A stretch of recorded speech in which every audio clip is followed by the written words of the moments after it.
Muchas veces terminamos mezclando el miedo con lo inexplicable, y la verdad es algo totalmente comprensible. Todo lo que sale de lo normal suele provocarnos, aunque sea un poco, cierta inquietud. Y entre todos esos lugares extraños, el Mar de los Sargazos es completamente distinto a cualquier otro mar del planeta. ¿Se imaginan un mar sin costas? ¿De verdad puede llamarse mar a un lugar así? Incluso los océanos tienen costas bien definidas. Hola a todos. Entonces, ¿por qué el Mar de los Sargazos, a pesar de no tener costas, posee unos límites tan claros que incluso pueden distinguirse desde el espacio?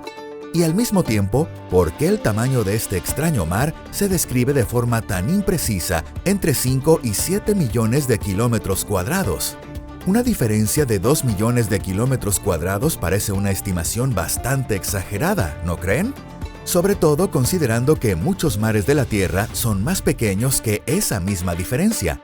Por ejemplo, el Mar Negro tiene unos 436.000 kilómetros cuadrados y el Mar Báltico apenas alcanza los 377.000. Y entonces, ¿por qué cada vez que se menciona el Mar de los Sargazos, los marineros supersticiosos se persignan en silencio? Bienvenidos a Pangea. Si se quedan hasta el final de este video, entenderán todo en menos de 15 minutos. Entonces, comencemos.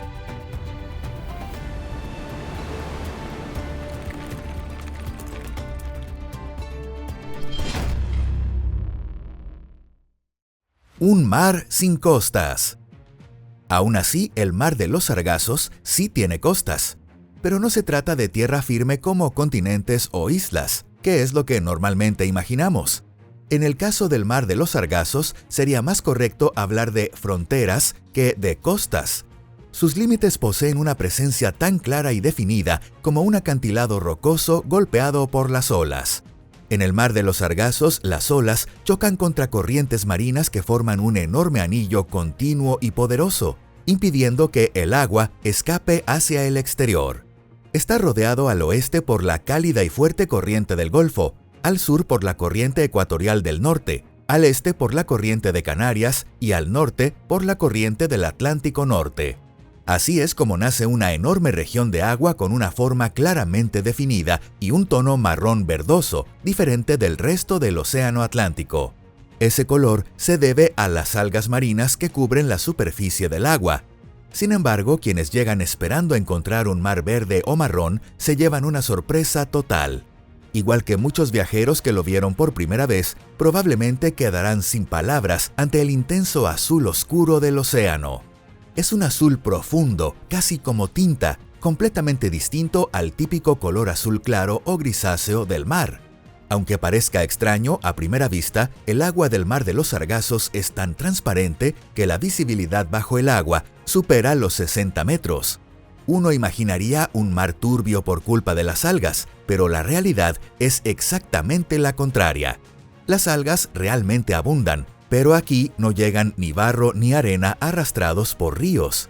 Y estando a miles de kilómetros de cualquier tierra firme, eso resulta totalmente lógico.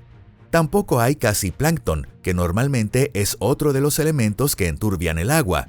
Además, la profundidad es enorme, entre 4 y 7 kilómetros, y la mezcla de las aguas es muy débil.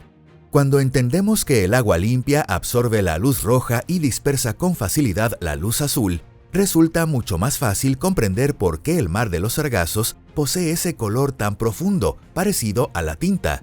En pocas palabras, el Mar de los Sargazos es el único mar del planeta rodeado no por costas, sino por corrientes marinas.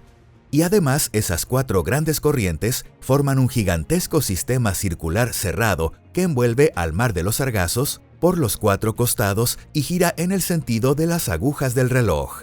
Precisamente por eso ocurre ese fenómeno tan extraño a simple vista. El tamaño del mar cambia según la estación del año. Todo depende de que la fuerza y la posición de las corrientes varían con las estaciones. También influyen los vientos estacionales, la posición del anticiclón de los Azores, la temperatura del océano, la intensidad de la corriente del Golfo y la actividad de las tormentas. En verano, el anticiclón de las Azores alcanza su máxima fuerza, acompañado por un aumento de presión atmosférica.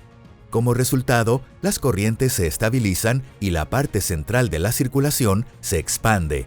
Así, durante el verano, el área del mar crece hasta alcanzar aproximadamente 7 millones de kilómetros cuadrados. En invierno, las frecuentes bajas presiones desplazan ligeramente las corrientes. La mezcla del agua se vuelve más intensa y el área del mar se reduce hasta unos 5 millones de kilómetros cuadrados. De esta manera, el Mar de los Sargazos no es un lugar fijo, sino una gigantesca masa de agua viva que se encuentra en movimiento constante. La historia del Mar de los Sargazos. El inmenso Mar de los Sargazos es tan difícil de localizar que incluso cuesta encontrarlo en un mapa, y mucho más todavía en la realidad. Los primeros en dejar registros sobre el Mar de los Sargazos fueron los navegantes españoles y portugueses de los siglos XV y XVI. Fueron ellos quienes vieron por primera vez enormes masas de algas marrón verdosas flotando en el océano. En 1942, Cristóbal Colón, el primer europeo que dejó constancia de un viaje por estas extrañas aguas, describió aquel lugar como un banco de algas. Ni él ni sus compañeros podían imaginar que aquellas algas eran una especie única que prácticamente solo existía en esa región.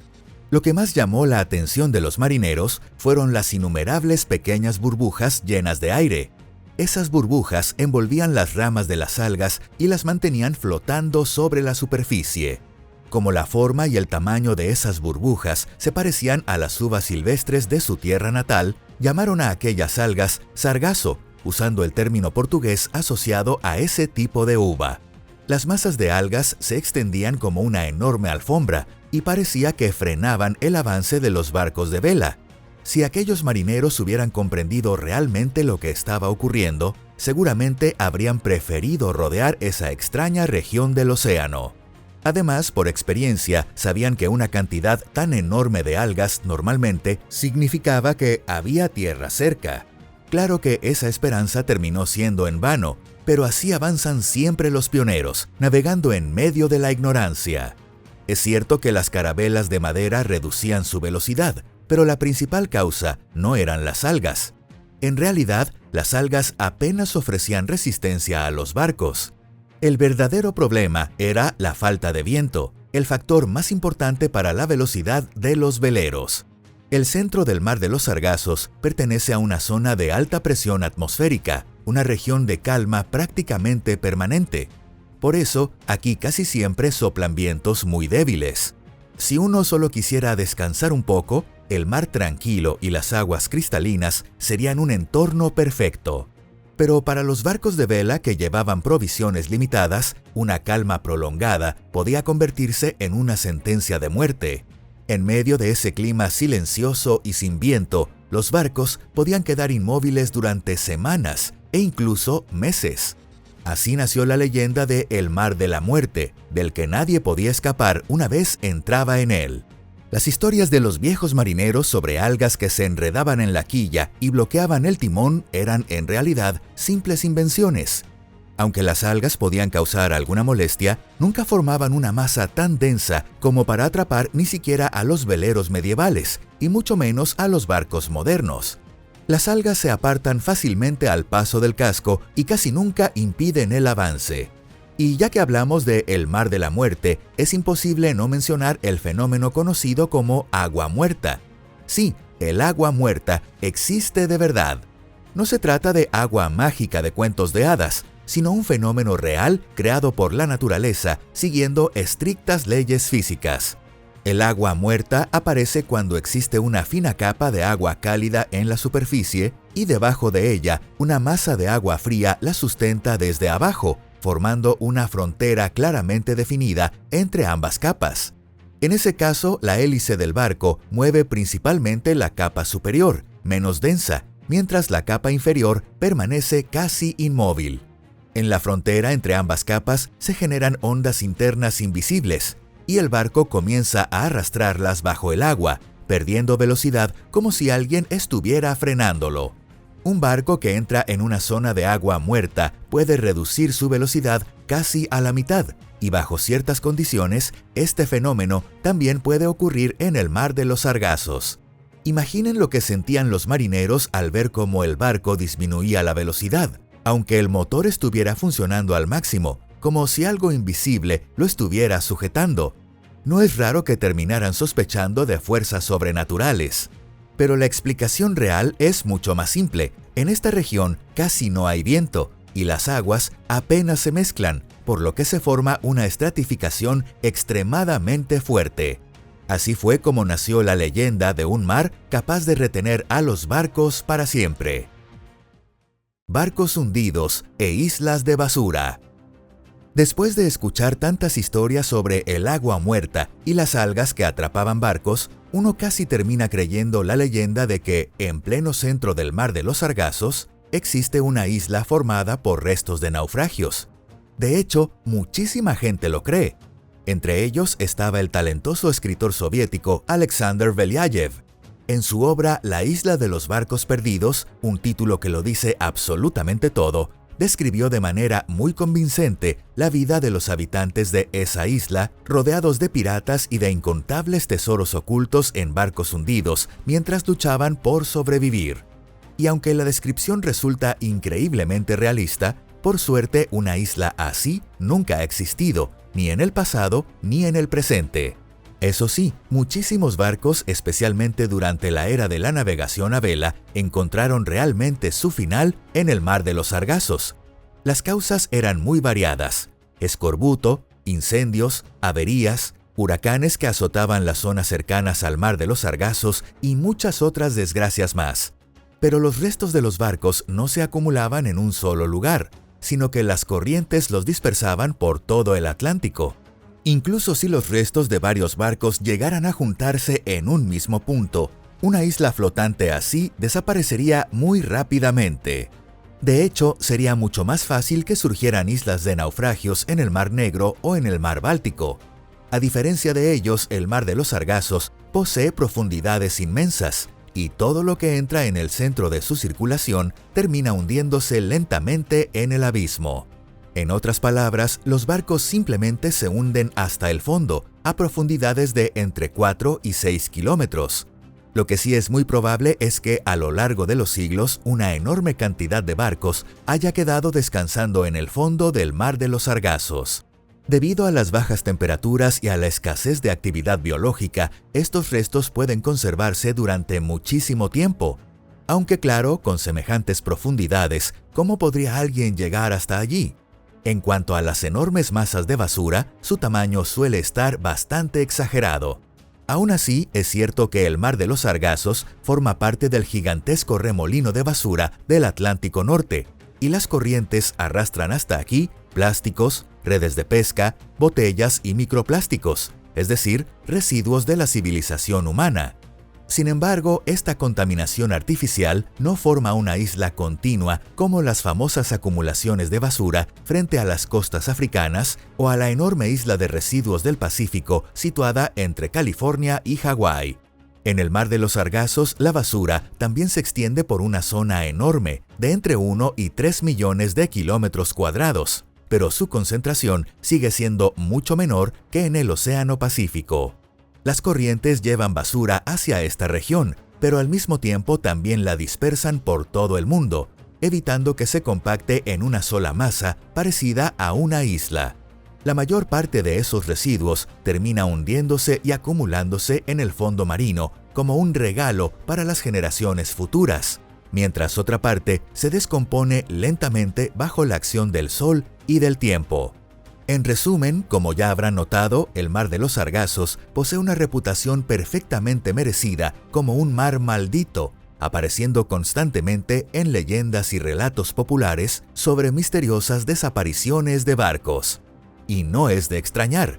Después de todo, el Mar de los Sargazos coincide parcialmente con el famoso Triángulo de las Bermudas. Ahora veamos algunos de los casos más famosos relacionados con estas aguas. USS Cyclops AC-4. Este carbonero de la Marina estadounidense desapareció misteriosamente en 1918. Mientras transportaba mineral de manganeso, se desvaneció en el Mar de los Sargazos, entre Barbados y Baltimore. Para la época era un barco enorme, medía 165 metros de largo y llevaba a bordo 306 personas. Todos desaparecieron sin dejar rastro y sin llegar siquiera a enviar una señal de SOS. Más de 100 años después, todavía no se ha encontrado ni el barco, ni los cuerpos, ni la más mínima pista. ¿Fue una tormenta, un defecto estructural o quizá un exceso de carga? Hasta hoy, solo existen teorías. El Carroll A. Deering. En enero de 1921, la Guardia Costera de Estados Unidos encontró esta goleta cerca de Diamond Shoals. Las velas seguían desplegadas y la comida estaba servida, pero nadie la había tocado. Todo lo demás dentro del barco también parecía completamente normal. Existe un informe que asegura que, el día anterior, cuando el barco pasó junto al faro flotante de Cape Lookout, uno de los tripulantes gritó que habían perdido ambas anclas, aunque eso por sí solo no representaba un problema fatal. El barco, hallado sobre un banco de arena, todavía se encontraba en condiciones de navegar perfectamente. Sin embargo, los 12 tripulantes habían desaparecido por completo. La comida seguía a bordo, pero los botes salvavidas y el cuaderno de navegación habían desaparecido junto con la tripulación. Se han propuesto teorías sobre piratas o motines, aunque muchos marineros siguen considerando este caso como uno de los misterios más inquietantes del Triángulo de las Bermudas. El SS Marine Sulphur Queen. Este petrolero modificado para transportar azufre fundido desapareció en 1963 en el Mar de los Sargazos, cerca de la costa de Florida. Llevaba 15.260 toneladas de azufre y una tripulación de 39 personas, y desapareció sin enviar ni una sola señal de emergencia. Más tarde se encontraron algunos equipos salvavidas, pero tanto el barco como la tripulación siguen desaparecidos hasta el día de hoy. La Guardia Costera sospecha que pudo tratarse de un fallo mecánico. De hecho, muchos de estos extraños casos de desaparición no ocurren en el centro del Mar de los Sargazos, sino en sus alrededores. Por eso suelen relacionarse con la supuesta influencia misteriosa del Triángulo de las Bermudas. Pero en realidad, las causas suelen ser mucho más simples y terrenales. La inmensidad del Mar de los Sargazos hacen que las operaciones de búsqueda resulten casi inútiles. Además, los restos son arrastrados rápidamente por las corrientes o terminan hundiéndose a profundidades imposibles de alcanzar sin equipos especiales. Aún así, incluso los realistas más obstinados llegan a sentir por momentos que quizá exista alguna fuerza sobrenatural actuando en estas aguas. El misterio de las anguilas europeas. Aún así, existe un misterio del Mar de los Sargazos que incluso la ciencia reconoce oficialmente. Se trata de la migración de las anguilas europeas y americanas, uno de los mayores enigmas de la biología. Estos peces de agua dulce, con aspecto de serpiente, pasan años viviendo tranquilamente en los ríos de Europa y Norteamérica. Pero llega un momento en el que los machos, que alcanzan unos 40 centímetros, y las hembras, que llegan hasta los 60, sienten de repente un impulso irresistible de viajar hacia el Mar de los Sargazos. Superan cualquier obstáculo que aparezca en su camino, incluso atravesando tierra firme como prados húmedos, sin que esto represente ningún problema. Avanzando sin detenerse, las anguilas finalmente llegan al océano salado. Desde allí, nadan hacia el suroeste, pasando las noches cerca de la cálida superficie y descendiendo durante el día a profundidades de más de 800 metros para evitar depredadores y el aumento de temperatura. Después de recorrer entre 5.000 y 6.000 kilómetros durante varios meses, las anguilas europeas logran llegar al Mar de los Sargazos de una forma que sigue pareciendo increíble. Allí descienden a profundidades superiores a los 1.000 metros, ponen sus huevos y luego mueren. De los huevos nacen unas larvas llamadas leptocéfalos. Las diminutas larvas ascienden hasta varios cientos de metros de profundidad y son transportadas hacia Europa por la corriente del Golfo. El viaje de regreso puede durar hasta 2 años hacia Europa y alrededor de 1 año hacia América. Cuando finalmente alcanzan las costas europeas o americanas, comienzan a internarse en ríos y lagos. Curiosamente, las crías no empiezan a alimentarse de verdad hasta varios meses después de entrar en agua dulce. Allí crecen y poco a poco adquieren la forma y color que conocemos. Esa vida continúa durante años, hasta que alcanzan el mismo tamaño que sus padres.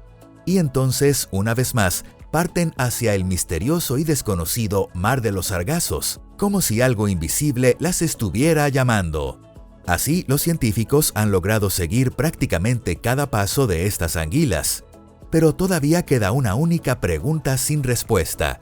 ¿Por qué realizan un viaje tan complejo, peligroso y agotador únicamente para reproducirse?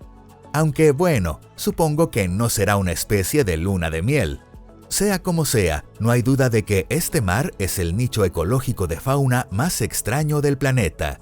Pero esa es una historia para otra ocasión. Si les gustó este video, no olviden dejar su like y compartirlo con sus amigos. Muchas gracias por vernos. Y ahora sí, nos vemos en el próximo video. ¡Hasta luego!